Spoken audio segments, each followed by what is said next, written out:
شروع خدا کا نام لے کر جو بڑا مہربان نہایت رحم والا ہے۔ الف لام میم۔ یہ اعلان اللہ علیم اور حکیم ہستی کی طرف سے سنایا جا رہا ہے۔ ذالک الکتاب یہ وہ قانون کی کتاب ہے اور یہ وہ ضابطے کا مجموعہ ہے لا ریب فیہ، جس میں کوئی ریب نہیں ہے۔ عربی کا لفظ ریب بہت سارے مطلب کور کرتا ہے۔ یہ قانون کی وہ کتاب ہے جس میں کوئی شک نہیں، مطلب یہ کہ اس کے سارے قوانین اپنی جگہ اتنے دو ٹوک ہیں کہ ان کے بارے میں دو مختلف باتیں کر کے شک پیدا کرنا ممکن ہی نہیں ہے۔ ذالک الکتاب یہ وہ کتاب ہے جس میں کوئی پیچیدگی نہیں ہے، لا ریب فیہ، مطلب یہ کہ اس کی آیات اتنی سادہ اور آسان ہیں کہ نارمل ذہن رکھنے والا ہر شخص ان کو پڑھ کر اور سمجھ کر بآسانی اپنا اطمینان کر سکتا ہے کہ وہ جس قانون پر عمل پیرا ہونے جا رہا ہے وہ وہی ہے جو اس کتاب میں لکھا ہوا ہے، اور عقل بھی جس کو درست تسلیم کرتی ہے۔ لیکن اس کتاب میں کوئی اضطراب نہیں ہے، یعنی اس کے دیے ہوئے قوانین اور اس کی عطا کردہ آیات میں ایسی کوئی بات نہیں کہ جس کو سن اور سمجھ کر ایک معقول اور امن پسند انسان کسی نقصان کے اندیشے سے پریشانی میں مبتلا ہو کر مضطرب ہو جائے۔ اس کتاب میں کوئی اختلاف نہیں ہے۔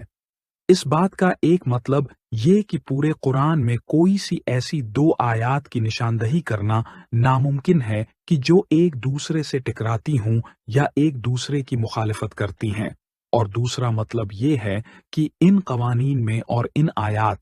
پر عمل پیرا ہونے کے نتیجے میں جن خوشحالی اور خوشخبریوں کی ضمانت دی گئی ہے ان میں سے کبھی بھی کوئی غلط ثابت نہیں ہو سکتی۔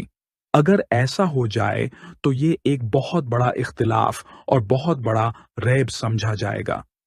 قانون کے اس مجموعے میں کوئی جھوٹ نہیں ہے۔ اس کی کسی آیت کو، کسی حکم کو اور کسی فیصلے کو غلط ثابت کرنا ممکن نہیں ہے۔ ھدی للمتقین،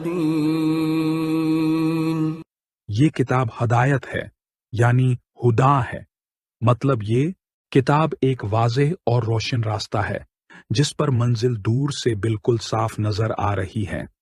اور اس راستے پر چلتے ہوئے راستہ بھول جانے، بھٹک جانے اور گمراہ ہو جانے کا کوئی امکان نہیں ہے۔ لیکن یہ ہدایت، یہ راستہ اور منزل کا یہ نشان صرف انہی لوگوں کے لیے فائدہ مند ہے جو متقی ہیں، مطلب کہ جو قانون پسند ہیں اور ہدایت کے طلبگار ہیں۔ یہ وہ لوگ نہیں ہیں جو پہلے سے ہی اعلی ہدایت یافتہ ہوں، بلکہ یہ وہ لوگ ہیں جنہیں بہترین ہدایت اور زندگی گزارنے کے بہترین ضابطے کی جستجو ہے، اور جو اس پر تیار بیٹھے ہیں کہ اگر ان کو ایسا کوئی بہترین ضابطہ مل جائے، کوئی ہدایت سامنے آ جائے، تو فوراً اس کو حق مان کر اپنی زندگی پر اس کو نافذ کر دیں۔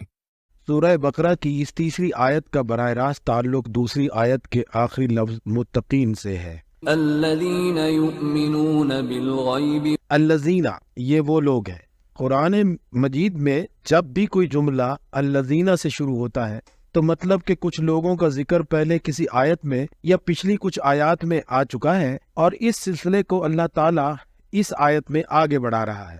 الذین یؤمنون بالغیب، یہ وہ لوگ ہیں جو اس بات کو تسلیم کر چکے ہیں کہ یہ کتاب اللہ کے نازل کردہ قوانین کا مجموعہ ہے، اور اس میں دی گئی ہدایات کے مطابق زندگی گزارنے کا نتیجہ انہی خوشخبریوں اور خوشحالیوں کی صورت میں نکلے گا جس کا روشن راستہ یہ کتاب دکھا رہی ہے۔ گو کہ ابھی ان میں سے کوئی بھی نتیجہ برآمد نہیں ہوا تھا، لیکن یہی مطلب ہے یؤمنون بالغیب کا کہ ابھی جو واقعہ پیش نہ آیا ہو اس کی خبر دینے والے رسول صلی اللہ علیہ وآلہ وسلم کی سچی اور مضبوط شخصیت کو سامنے رکھ کر خالق کائنات کی کتاب میں دیے گئے تفصیلی اور معقول طریقہ کار کو پڑھ کر اور سمجھ کر اس بات پر یقین کر لینا کہ وہ سب کچھ ہو کر رہے گا جس کی یہ کتاب ضمانت دے رہی ہے، اور اس یقین کی بنیاد پر یہ لوگ عملی اقدامات کی صورت میں بڑی سے بڑی مشکل اور مصیبت کو جھیلنے پر تیار ہو گئے ہیں کہ جس میں مال کے ساتھ ساتھ اپنی جان بھی چلی جائے تو انہیں کوئی پرواہ نہیں۔ یہ ہے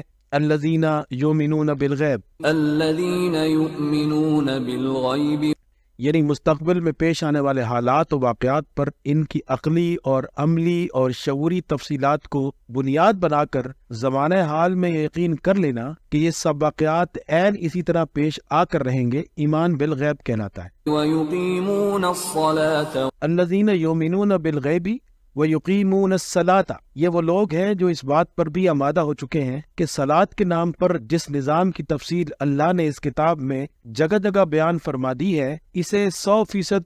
اس زمین پر قائم کرنے کے لیے رسول اللہ صلی اللہ علیہ وآلہ وسلم کی بھرپور تائید، حمایت اور مدد کریں گے۔ وَيُقِيمُونَ الصَّلَاةَ، وہ جانتے ہیں کہ اس نظام صلاۃ میں پڑھی جانے والی نماز کے ساتھ ساتھ اور بہت سارے ایسے ارکان اور اجزاء ہیں کہ جن سے اجتماعی زندگی گزارنے کا ایک انتہائی مربوط، مضبوط اور نتیجہ خیز نظام قائم ہوتا ہے، جو دین اسلام کا مرکزی نقطہ اور واحد مقصد ہے۔ وَمِمَّا رَزَقْنَاهُمْ، اور اس سلسلے میں بھرپور مالی امداد کے لیے اللہ نے جو ایک مرکزی اصول دے دیا ہے کہ مما رزقناہم ینفقون، مطلب یہ ہے کہ جو کچھ بھی یہ لوگ اپنی معاش کے لیے کمائیں گے، اپنی ضرورت کو پورا کر لینے کے بعد جو بچ رہے گا سارا کا سارا صلاۃ کے نظام کو قائم کرنے اور اس کو کامیاب کرنے کے لیے رسول اللہ صلی اللہ علیہ وآلہ وسلم کی قیادت اور سربراہی میں کھول دیں گے، اوپن کر دیں گے۔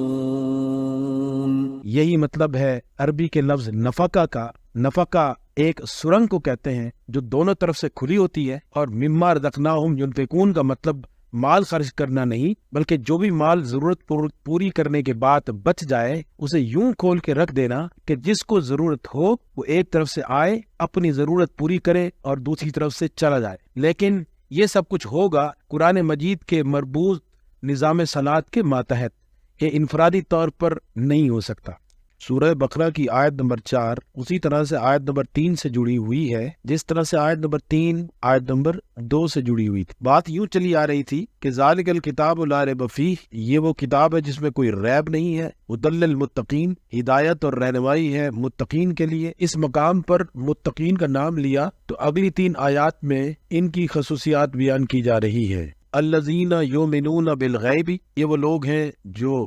غیب پر ایمان رکھتے ہیں، ویقیمون الصلاۃ، اور اللہ کا دیا ہوا نظام صلاۃ قائم کرنے کے لیے صبح سے شام تک سر توڑ تگ و دو کر رہے ہیں، ومما رزقناہم ینفقون، اور جو کچھ ہم نے انہیں رزق کے طور پر دیا ہوا ہے اس سے اپنی ضرورت پوری کرنے کے بعد ان لوگوں کے لیے کھلا چھوڑ دیتے ہیں جن کے پاس ان کی ضرورتوں سے کم ہے۔ ان 2 آیات پر تفصیل سے پچھلی 2 ویڈیوز میں بات ہو چکی ہے، اب آئیے آیت 4 کو دیکھتے ہیں۔ والذین یؤمنون بما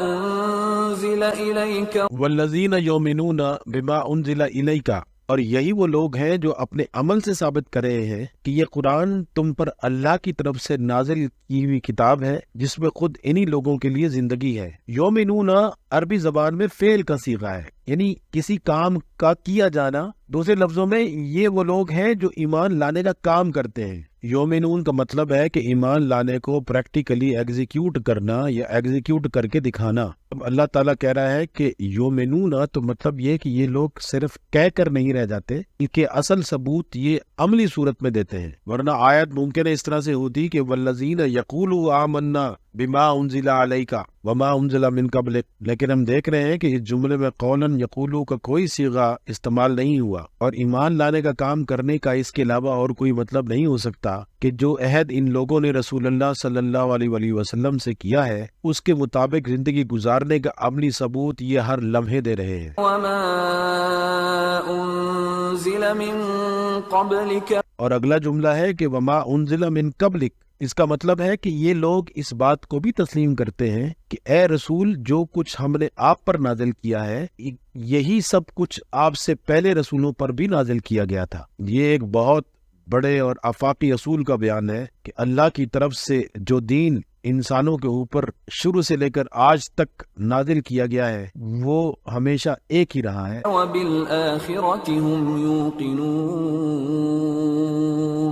اور اس کے بعد ہے کہ وبالآخرۃ هم یوقنون، آخرت عربی زبان میں مستقبل کو کہتے ہیں، اس میں اس زندگی میں ہی آئندہ پیش آنے والے واقعات بھی شامل ہیں اور مرنے کے بعد جو قیامت برپا ہوگی وہ بھی اس لفظ آخرت میں شامل ہو جاتی ہے۔ یعنی ان لوگوں کو اس بات کا یقین ہے کہ قرآن جن جن باتوں کی خبر دے رہا ہے، چاہے وہ اس زندگی میں آئندہ کبھی پیش آنی ہے یا مرنے کے بعد اللہ کے حضور فائنل حاضری میں پیش آنی ہے، وہ اسی طرح سے پیش آ کر رہیں گی جیسا کہ ان کو قرآن میں بیان کیا گیا ہے۔ یعنی ان لوگوں کو اس بات کا پورا یقین ہے کہ قرآن جن باتوں کی خبر دے رہا ہے، چاہے ان کا تعلق اسی زندگی میں آئندہ پیش آنے والے حالات اور واقعات سے ہو یا مرنے کے بعد برپا ہونے والی قیامت سے ہو، یہ سب کچھ بالکل اسی طرح سے پیش آ کر رہے گا جیسے قرآن نے بتایا ہے۔ سورہ بقرہ کی آیت نمبر 5 متقین کی ابتدائی قرآنی تعارف کی پنچ لائن ہے، یعنی یہ سب سے مضبوط اور فیصلہ کن جملے ہیں جو متقین کی گفتگو کو مکمل کر رہے ہیں۔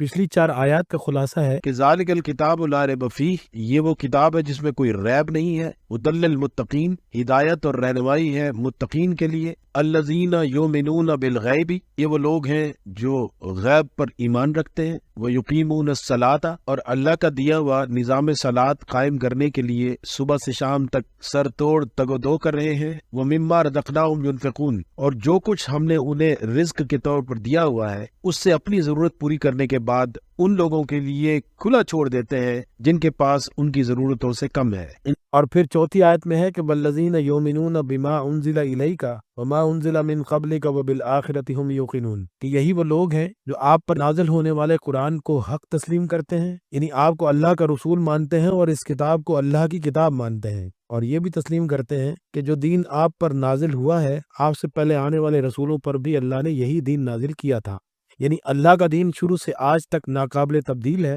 اس نقطے پر آ کر اللہ گفتگو کو سمیٹ رہا ہے، اولئک علی ھدی من ربہم، اولئک علی ھدی من ربہم، کہ یہی وہ لوگ ہیں جو اپنے رب کی طرف سے ہدایت پر ہیں۔ اب اس جملے کو اوپر آیت نمبر 2 سے ملائیں جہاں سے متقین کی بات شروع ہوئی تھی کہ ذالک الکتاب ہی اصل میں ھدی للمتقین ہے، اور آیت نمبر 5 میں ہے کہ یہی متقین اپنے رب کی طرف سے دی گئی ہدایت پر ہیں۔ ذرا غور کریں کہ کیسے کنیکشن ملا رہا ہے اللہ تعالیٰ کہ متقین دراصل قرآن پر ہیں۔ کتاب، ہدایت اور متقین کے تینوں نقطوں کو ایک لائن سے ملا کر اللہ نے یہ ابتدائی تعارف مکمل کیا ہے،